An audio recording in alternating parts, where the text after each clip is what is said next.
Episode 2 sting operation. कुछ देर पहले मुंबई के एक शानदार 7 स्टार होटल T40 रेजिडेंसी की लॉबी में एक लड़की आराम से बैठी थी। उसने black jeans, black leather shoes, black hoodie और आंखों पर डार्क गॉगल्स पहन रखे थे। उसकी ड्रेसिंग स्टाइल और बॉडी लैंग्वेज उसे भीड़ से अलग बना रही थी, मानो वह किसी पर नजर रख रही हो। उसके चेहरे के भाव गॉगल्स और हुडी की वजह से छुपे हुए थे, लेकिन उसकी हरकतों से यह साफ लग रहा था कि वह यहाँ सिर्फ बैठने के लिए नहीं आई थी, वह किसी मिशन पर थी। वह वहीं बैठी थी कि तभी उसकी बगल से 4 से 5 अट्रैक्टिव और स्टाइलिश लड़कियां हंसते हुए गुजरीं। सभी ने महंगे और फैशनेबल कपड़े पहने हुए थे। उनकी बातचीत से यह साफ था कि वे किसी खास इवेंट का हिस्सा थीं। उनकी हंसी और चहचहाट ने लॉबी का माहौल और भी ग्लैमरस बना दिया। ब्लैक हुडी पहनी वह मिस्टीरियस लड़की उन लड़कियों को एकटक देखने लगी। जैसे ही वे आगे बढ़ी, वह धीरे से सोफे से उठी और उनके पीछे जाने लगी। मगर कुछ ही सेकंड में उसने खुद को संभाला और तुरंत पास के एक पिलर के पीछे छिप गई। उसकी नजरें अब भी उन लड़कियों पर टिकी थीं और वह उनके बीच हो रही बातचीत ध्यान से सुनने लगी। उन लड़कियों में से एक, जो सबसे ज्यादा हॉट लग रही थी, अचानक रुक गई और बाकी से बोली, सुनो, तुम लोग आगे बढ़ो, मैं बस वॉशरूम जा रही हूँ। यह सुनकर बाकी लड़कियां हंस पड़ी। उनमें से एक मजाकिया लहजे में बोली, हे डिम्पल, ज्यादा तैयार मत हो जाना, ओके? हम अच्छी तरह जानते हैं कि तुम बिकिनी में कितनी हॉट और सेक्सी लगती हो। इस चक्कर में कहीं हमारा सारा अटेंशन ही न छिन जाए।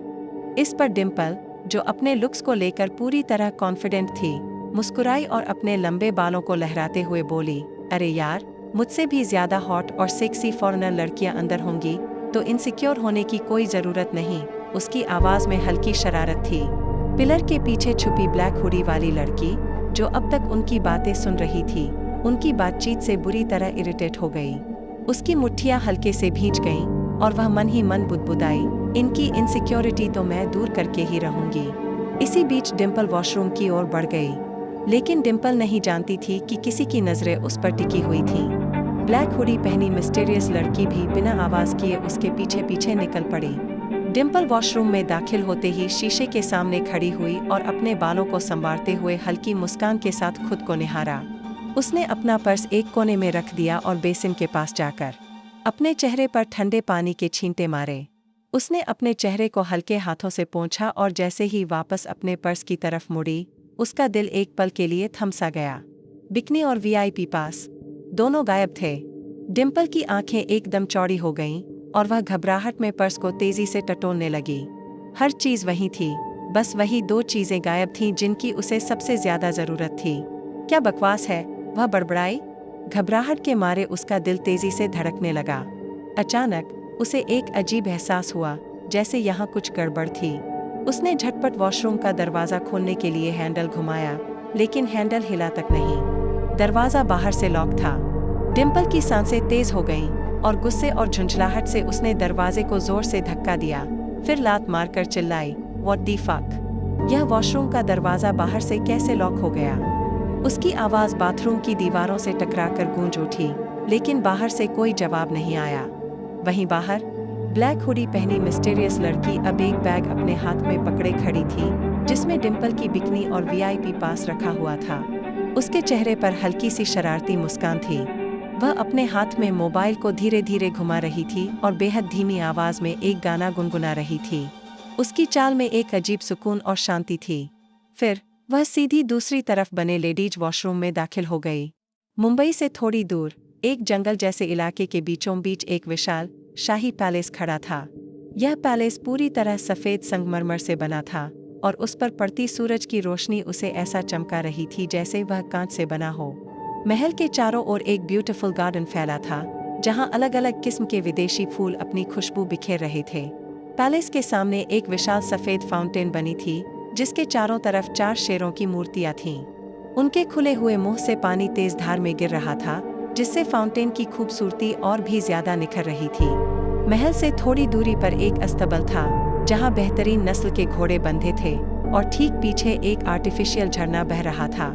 झरने के चारों तरफ छोटे छोटे पेड़ थे, जिनकी छाव पानी पर पड़कर वहां एक जादुई माहौल बना रही थी। झरने के पास ही एक घोड़ा बंधा था और उसके करीब एक कुर्सी, एक मेज और एक पेंटिंग स्टैंड रखा था। पेंटिंग स्टैंड पर एक अधूरी पेंटिंग लगी थी, एक लड़की की तस्वीर जो इतनी लाइवली लग रही थी मानो किसी भी पल उसमें बसी आत्मा जाग उठेगी। वहीं एक नौजवान करीब 26 से 27 साल का, गौर वर्ण, टोन्ड बॉडी, गहरी नशीली ब्राउन आंखें, लंबे बाल, दोनों कानों में डायमंड की चमकती बालियां। उसके गले में LL लिखा एक लॉकेट था जिसमें दोनों L विपरीत दिशा में प्लैटिनम और डायमंड से बने हुए थे। उसकी दाहिनी हाथ पर त्रिशूल और बाईं हाथ पर तलवार का टैटू था। वह ब्लैक पैंट, ब्लैक शूज और सफेद सैंडो पहने हुए था, जिससे उसकी उभरी हुई बाइसेप्स और मस्कुलर बॉडी और ज्यादा आकर्षक दिख रही थी। वह बेहद ध्यान से पेंटिंग बना रहा था। ऐसा लग रहा था जैसे पेंटिंग से ही उसकी कोई गहरी दुश्मनी हो। तभी पीछे से एक और शख्स आया, करीब 23 से 24 साल का, हैंडसम और ब्लैक सूट में पूरी तरह कवर अप। उसने धीरे से कहा, लॉर्ड, वह इंडिया आ चुका है और इस वक्त मुंबई के एक 7 स्टार होटल में ठहरा हुआ है। इतना सुनते ही पेंटिंग बना रहे उस शख्स के चेहरे पर एक रहस्यमयी सर्द मुस्कान तैर गई। उसकी आंखें गहरी और खतरनाक हो गईं। फिर बेहद ठंडी आवाज में उसने कहा, गाड़ियां तैयार करो, हम अभी निकलेंगे। सूट पहने शख्स ने सिर हिलाया और जाने के लिए मुड़ा, लेकिन फिर अचानक रुककर बोला, लॉर्ड, एक और बात, कल आपकी शादी है। बिग बॉस ने आपको रॉय मेंशन बुलाया है। इतना कहकर वह चला गया। उसके जाते ही उस लड़के का चेहरा बदल गया। अब उसमें कोई शरारत या मुस्कान नहीं थी, बल्कि एक गहरा, खौफनाक अंधेरा था। ऐसा लग रहा था मानो उसके भीतर कोई तूफान दबा हुआ हो, कोई ऐसा राज जो उसकी आत्मा को अंदर ही अंदर जला रहा था। उसने धीरे से पेंटिंग की तरफ देखा और गहरी, ठंडी आवाज में बोला, तुम रहो या ना रहो मेरी जिंदगी में, अब इससे कोई फर्क नहीं पड़ता और ना ही कभी पड़ेगा। मैं तुम्हारी पेंटिंग इसलिए बनाता हूँ क्योंकि मुझे पेंटिंग से हद से ज्यादा नफरत है, और जिस इंसान से मैं इस दुनिया में सबसे ज्यादा नफरत करता हूँ, मैं उसकी ही तस्वीर बनाता हूँ ताकि वो मुझे हमेशा याद दिलाए कि उसने मेरे साथ क्या किया था। फिर उसने अपने पास बंधे घोड़े की रस्सी खोली और हल्की मुस्कान के साथ कहा, चल बादशाह। घोड़े की पीठ पर उछलकर सवार होते ही उसने रेंस खींची और एक झटके में घोड़ा हवा में उठ गया। वह तेजी से पैलेस की ओर निकल पड़ा। T40 रेजिडेंसी के 8वें माले पर मौजूद एक भव्य VIP स्वीट में सुबह सुबह ही एक हाई प्रोफाइल पार्टी अपने चरम पर थी। कमरे के भीतर शोरगुल, नशा और अय्याशी अपने उफान पर थी। यहाँ मौजूद थे देश के नामी बिजनेसमैन, ऊंचे पदों पर बैठे नेता और कई हाई प्रोफाइल हस्तियां। बिखरी हुई शराब की महक, धीमी म्यूजिक बीट्स पर मदहोश कर देने वाला डांस और हवा में घुली सिगार की धुआंधार गंध। उनके बीच थी बेहद हॉट और ग्लैमरस लड़कियां, जिन्होंने बेहद छोटी छोटी बिकिनी पहन रखी थीं। कुछ किसी नेता की गोद में बैठी गहरी मुस्कान बिखेर रही थीं, तो कुछ सामने डांस कर उनकी सुबह को और ज्यादा रंगीन बना रही थीं।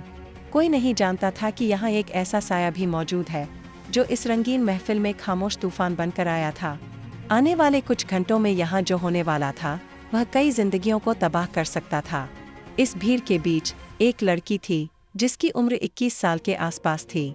दूध जैसी सफेद रंगत, गहरी काली आंखें, लंबे ब्लैक कर्ली बाल और सुर्ख लाल होंठ जो उसकी कातिलाना खूबसूरती को और भी ज्यादा घातक बना रहे थे। उसने ब्लू और पर्पल मिक्स कलर की बिकिनी पहन रखी थी, जिसके ऊपर एक नेट वाला ट्रांसपेरेंट शर्ट था, जिससे उसकी परफेक्ट कर्व्स और क्लीवेज साफ साफ झलक रही थी। वो और कोई नहीं बल्कि वही रहस्यमयी ब्लैक हुडी गर्ल थी, जिसने कुछ देर पहले ही किसी और की बिकिनी और VIP पास चुरा लिया था और अब इस पार्टी में शामिल हो चुकी थी। पर वह यहाँ किसी आयाशी का हिस्सा बनने नहीं आई थी, वह यहाँ थी अपने मिशन के लिए।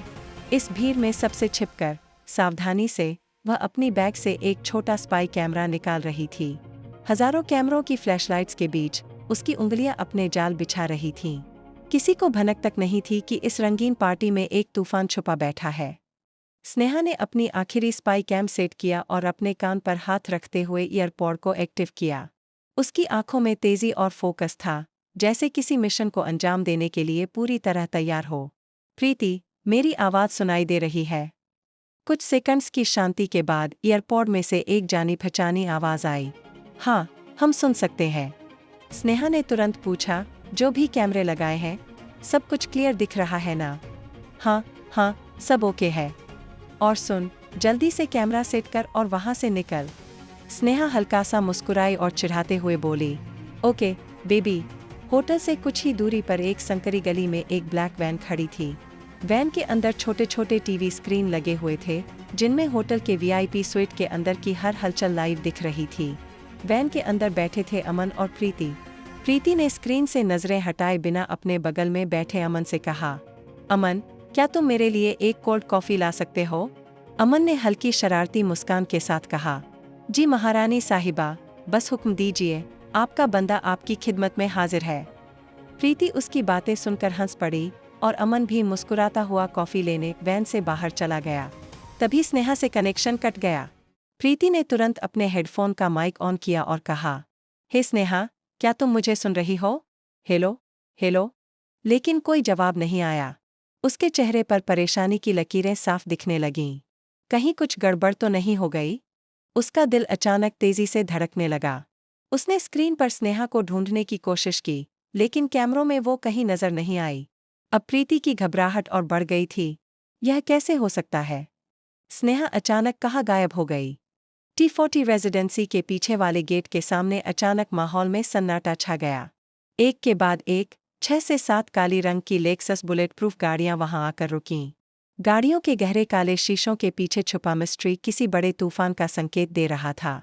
कुछ ही पलों में दरवाजे खुले और करीब 20 से 25 आदमी बाहर निकले।